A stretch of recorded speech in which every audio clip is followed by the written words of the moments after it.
আজ জামালপুর বাবার মন্দিরে যেতেই যে এরকম সমস্যার মুখে পড়ে যাব ভাবতেই পারিনি।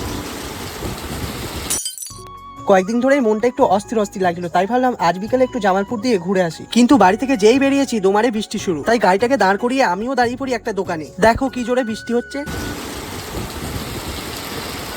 প্রায় 30 থেকে 45 মিনিট দাঁড়ানোর পর বৃষ্টি একটু কমতেই আমরাও বেরিয়ে পড়ি জামালপুরের উদ্দেশ্যে। আর কিছুক্ষণের মধ্যে আমরাও পৌঁছে গেলাম জামালপুর বুড়ো রাজতলায়। মন্দিরের ভেতর ঢুকতেই যেন সব চিন্তা সব ক্লান্তি এক নিমেষেই দূর হয়ে গেল। আর এইভাবে একে একে মন্দিরে অনেকেই আসছিলেন। একটু পরেই হবে সন্ধ্যা আরতি, তাই ভেতরে তখন ঠাকুরমশাই সন্ধ্যা আরতির প্রস্তুতি নিচ্ছিলেন। তাই আমরাও কিছুক্ষণ দাঁড়িয়ে মন প্রাণ দিয়ে বাবাকে স্মরণ করে সন্ধ্যা আরতি দেখে প্রণাম করে নিলাম। তারপর চলে আসলাম মন্দিরের পাশেই একটা চায়ের দোকান আর নিয়ে নিলাম 2 কাপ চা আর একটা টেরেমেরে। আর এখানেই হয়ে যায় আমাদের সাথে স্ক্যাম। টেরেমেরের মতো দেখতে হলো, এটা কিন্তু টেরেমেরে ছিল না, এটা ছিল তেরামেরা।